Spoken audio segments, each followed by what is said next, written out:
Hello, everyone. Thank you so much for being with us. This is a delightful and power-packed panel. And I want to jump in right away because we've got a ton to talk about and not as much time as we would hope. So let's start by talking about the IRA and the infrastructure law. And Ithi, I want to start with you. So far, we're now a ways into these laws starting to be implemented out in the country. What are the impacts that we're seeing? What's working? Yeah, so thanks everyone for having me here. The IRA and BIL are once-in-a-generation law, and they're unlocking massive amounts of capital, jobs, and opportunities in the U.S. They are spearheading and as Governor Cooper said in the morning, putting on steroids the transformation that's going on with domestic manufacturing and decarbonization economy. Every day I speak to people, entrepreneurs and innovators who are looking to build the next generation factory, innovating and on the toughest challenges that we are facing, and wanting to build the best-in-class manufacturing facility. And they are looking for capitals for doing that. So yeah, I mean, it is once in a generation regulation that is a catalyst to a lot of innovation and investment happening. Isaac, just to follow up on that, what are you seeing in your work as the sort of most powerful parts of these laws? What are the sectors that are sort of being most, at the risk of making a pun here, energized by the new laws? Yeah, so I think the amount of investment throughout the value chain is really unprecedented. I think the biggest impact is that it has created a window of opportunity for new players to enter. So both in the startup realm as well as large corporates that might have worked in adjacent industries and said, hey, there's so much opportunity here. These legislations and these policies create an opportunity for us to be able to compete against Chinese competition. Maybe we should consider investing. And that discussion was only really sparked after the IRA for many of these companies. And just to follow up on that, are there particular sort of examples of sectors where you think, wow, this has been a really big moment for that sector where a lot more players are coming in? So certainly, I think given the foreign entity concern clauses, there's a huge amount of interest in critical minerals. Of course, the incentives aren't as large there. What I would have expected more of would be cell manufacturing, where cell and module incentives are so large you could pay back the capex on a gigafactory in 2 years with just the tax credits. So I would have expected that there'd be more investment in there. And for the 45X tax credits, it's so powerful you could actually export to most places in the world from the U.S. if you're getting that level of incentive. So that's an area where it is very powerful. I would have expected more, but we are seeing a lot of stimulus around critical mineral supply chains. And just one more for the two of you, and then I want to bring Gabe in on the government side here. But from the outside, looking at the sort of maps of investment and the numbers on investment, it's obvious that we're seeing a lot of construction happening in new facilities because of the law. Is that going to be real? Is that going to translate to jobs? What's sort of the way that you're viewing that? Oh yeah, absolutely. There is massive amounts of, as you said, construction happening, manufacturing facilities being built up for whether they're battery manufacturing, advanced materials, PCAM, or there's also innovation happening and facilities being built up to recycle all of these batteries, which are going to be, at the end of their life in another 4 or 5 years. And it is certainly creating massive amounts of job opportunities for people everywhere. And we're seeing, at least from our vantage point, I'm seeing opportunities across the country, rural, urban, in most of the states as well. And I think what's unique about what's happening is we need to find our own sort of US way of manufacturing. We don't copy anyone, so to speak, right? And we have different circumstances here. And what we need to do, and what we are doing, is building these next generation manufacturing facilities, which are a lot more automated, which are a lot more sustainable. But automation doesn't always mean that you have less jobs. It means that you have better jobs, better well-paid jobs, jobs where people are actually safe doing those jobs. I want to come back to that in a little bit and talk about some more workforce and sort of automation questions. But Gabe, let's talk about the government side of this. It's been a lot of money very quickly for you and a lot of ramping up. Can you tell us what it sort of looks like from the inside? What have the challenges been, and how is it going so far? Yeah, only about $18 billion. There's the NEVI program, the CFI program, which people know well, the $7.5 billion to build out the charging network. But we're also supporting the FTA on their low-no transit program and the EPA school bus program, which is going incredibly well. Look, we're doing a lot quickly. We were talking backstage. We had 160,000 fueling stations, in like the 30s and 40s and 50s. We're actually down to about 116,000. So our goal of 500,000 EV chargers by 2030, it's a big one, and it's also extremely attainable. Our numbers show that we need 1.2 million public chargers ultimately, but also 28 million private chargers. So there's a lot of investment and money from the private sector going into this space right now. We've had $150 billion invested in the EV space broadly. Batteries, cars, chargers, $25 billion specifically in the charging network. So whenever I hear criticism like, wow, $7.5 billion, that's so much money, it's a down payment. It's, as you said, this is catalytic money, right? And it's not spending. This is an investment in our future in terms of global competitiveness, in terms of climate change. I think we all have young children. We were talking backstage. We want our kids to have clean air. So in terms of the challenges, I would just say that, we are putting the standards out there. The standards just came out a year ago. We are doing a lot of technical assistance. We're working with states. Now we're switching gears and working with cities and regions, and there's lots of them. So you have 52 states and jurisdictions, and then you've got, hundreds and hundreds of cities. So the challenge is helping everybody in a very short time period. But ultimately, we have to remember that this is context sensitive, and the states and cities are doing what they think is right with the money within the federal minimum standards. It's a lot, and it's a big challenge. I want to acknowledge that before pushing you on this, which is when you talk to policy people, when you talk to politicians, when you talk to people who either drive EVs or want to, the biggest critique is it's not happening fast enough. Yeah. The NEVI program has not led to a fast enough build out. What do you think of that critique? Do you agree that this just needs to be happening faster? Well, let me say, number one, and maybe this is a personal problem, but I don't mind the critique because I believe in moving as fast as humanly possible in every job I've ever had. But I'm also, this is the timeline I expected. This is not surprising because when you're building a DC fast charging network, these are major construction projects, right? It's 18 months on average just to energize a station. I mean, it's only a couple months to build it. But then you got supply chain issues. You've got DOT procurement at each state. You've got grant acceptance. So no, this timeline is totally normal. What I want to see more of is more level 2 chargers getting out there faster. The reason being, our studies show that we need about 182,000 DC fast charging ports in the country. It's not that many. We need 1 million public level 2 charging ports. And then we need 28 million private ports, people's homes, multifamily buildings, workplaces. So the paradigm is completely different than gas stations, right? The early adopters for EVs, most of them charge at home. They had single family homes. Now everybody's Uber driver, Lyft driver is driving an EV.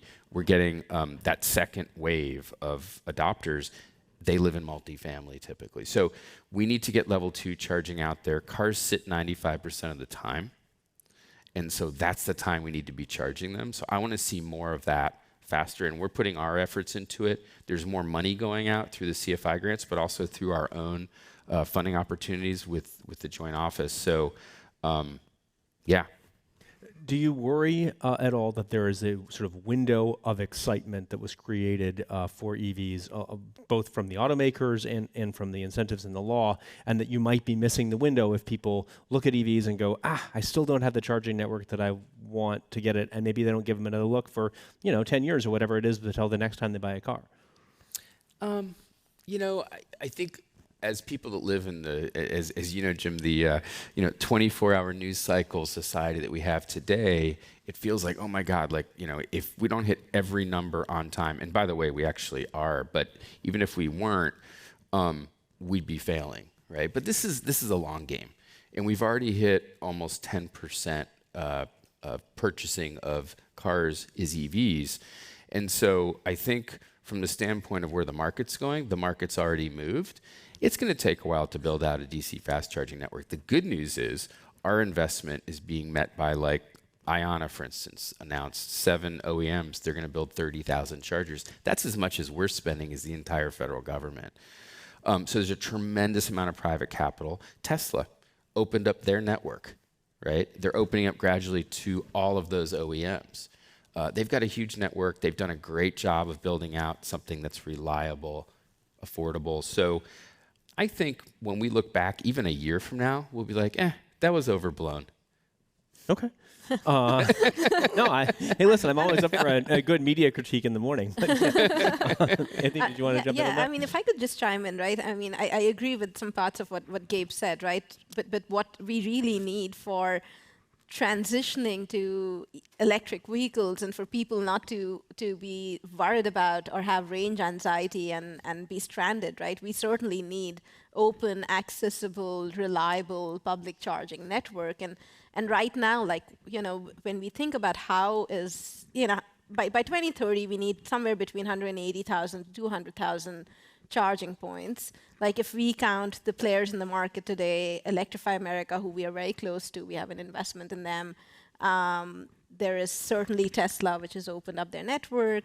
There is Iona, which is announced, and they still need to get up and running, so to speak. And there is EVgo, right? Like, you can count these larger charge point operators on your less than one hand.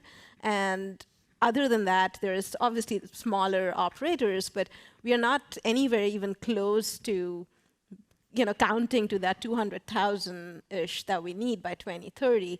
And one of the reasons for that is, certainly the joint office is doing their part in providing funding, but beyond that, most of the network is being built using equity capital, which is the most expensive sort of capital. And at least I'm not aware if there's been a lot of funding, debt funding, whether it's from the loans program office or it is from just banks, which has gone into build out of public charging network, right? And that's a gap that needs to be filled because, we need, firstly, cheaper capital to build this network faster, but we also need, reform, like 18 months time period needs to be shrunk shorter. Yeah. We need we need reforms for shortening those interconnection queues and permitting reforms for things to happen faster. Absolutely, but keep in mind that the federal money is just really kicking in because of all the planning that has to happen, right?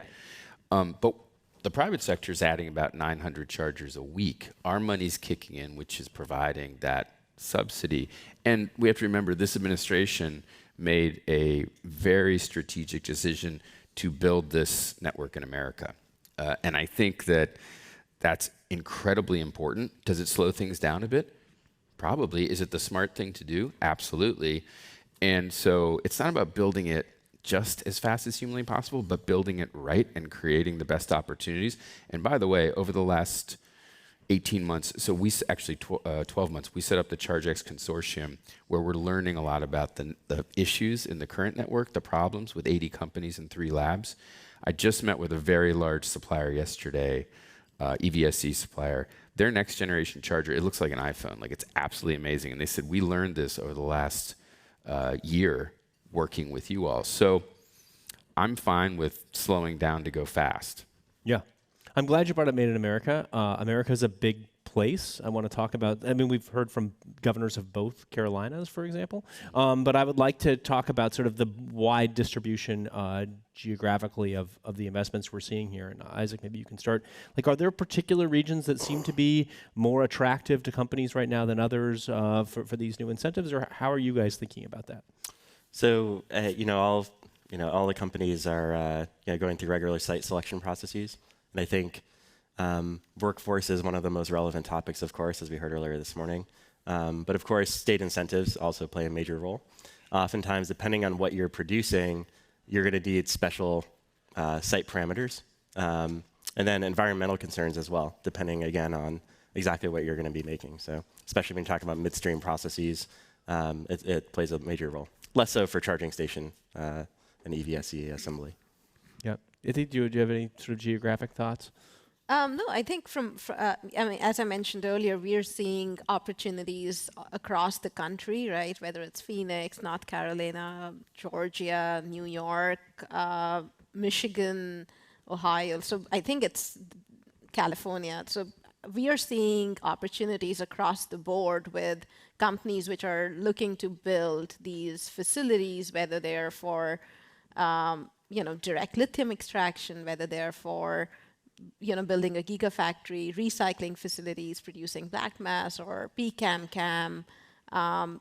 Our footprint as Siemens is also, we have our manufacturing facilities and are building new ones and expanding on the existing ones across the board, whether they're for medium, low voltage, like electrical gear, EV manufacturing, whether it is for supporting the buildup of these manufacturing facilities. So yeah, I think it's all over. Gabe, sorry, go ahead. You would make a point there, and then I have a question. Well, just, yeah, it's everywhere. It's Florida, it's Texas, it's California, it's Michigan, it's Hawaii, in terms of movement to get chargers in, but also to build factories, right? And I think governors, like I was with Governor Moore 2 days ago in Maryland, and Ali Zaidi opening the new Blink charging plant there. Who would have thought that like the DC region would be home to a major EV charging plant? There's more AI jobs now in the DC region than in San Francisco. So I think we're seeing this major movement, and in terms of like political divide and stuff, governors and mayors just want the economic win. So I'm fascinated by the political divide over sort of demand, right? You look at the demand maps for EVs in particular, but for a lot of the clean energy technologies that we're talking about, and it often tracks political maps, but the supply maps don't. And I'm curious if the administration's belief is that the supply will induce demand, that if you put factories in places where there's not a lot of demand, that will help to catalyze demand. I mean, I think it's just sort of going to happen, right? Like if you live in South Carolina and you're working at the VW plant building ID4s, chances are you're going to be much more open, to having an ID4. That's why I think it's so exciting to see all the Lyft and Uber drivers now and taxi drivers using electric vehicles, because that becomes a lot of people's first trial usage of an EV, and they're like, oh, it's just a propulsion system, and it's quieter, and it's 80% fewer parts, and it's more reliable. So I think it's sad that we have this politicization of a propulsion system in a vehicle, but I think like everything else, it'll subside. Okay, backing back out and to leave the government here for a second for this critique, Isaac, what's not working right now from these laws? What needs to be improved? So I think we already covered some of the near-term challenges, and I think that gets highlighted a little bit too much. People fixate on, well, how many EVs were sold this year? And that's not really the purpose of either the BIL or the IRA. And so I think really thinking through the long game. There are certain distortions, I think, that were created by the exact mechanisms. As I mentioned earlier, that's the level of incentive that's provided for cell and module assembly. It's a very costly incentive per job that you're going to create. But I do think that from the policy objective of creating energy security, it certainly is a good start. Of course, there are the loopholes that have to get changed.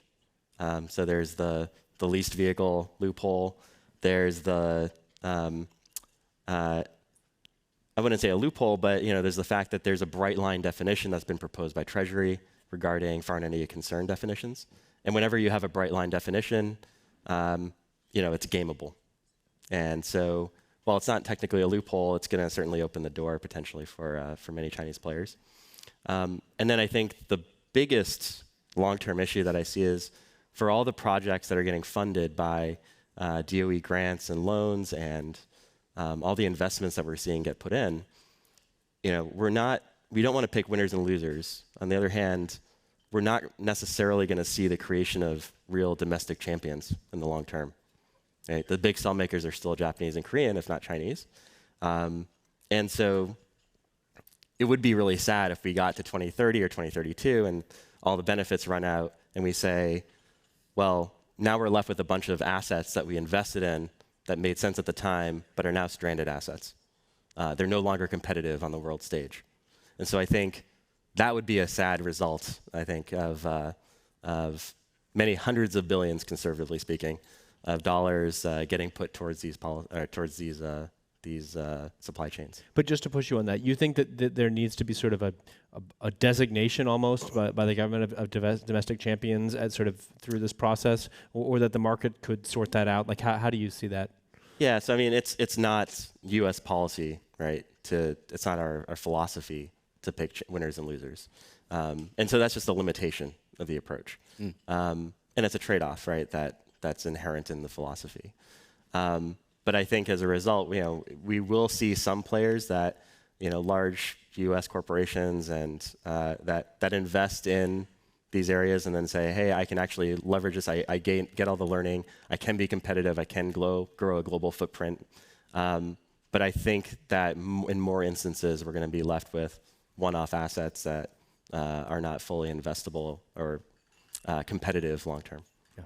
Iti? Well, I hope that's not the case.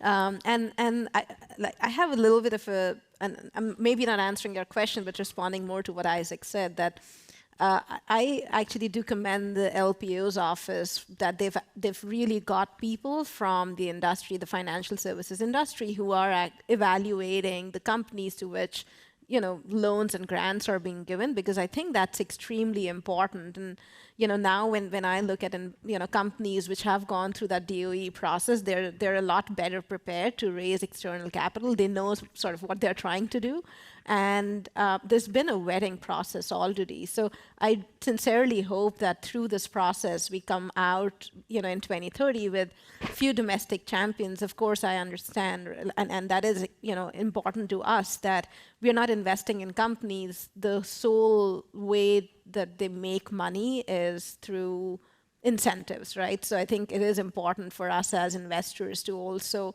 pick companies which could make economics work somewhat, at least in the long term, without these incentives in place. But to be globally competitive against companies that are going to have lower environmental standards and have lower footprints and also have longer lasting government support from their governments, potentially, that's the challenge. And so I think diligence and thought process certainly goes through the next. And I think for us, that's where automation comes in, right? That we have to do things differently. We can't just do what others are doing ourselves, right? And it is, we are gonna we need to fail to be successful, but we need to get smarter at failing. Yeah. In a cheaper way as well, right? Like, let's not fail in the real world. Let's fail in the digital world. Let's create digital twins of manufacturing facilities, which helps us get there faster, and also, fail faster and in a cheaper way.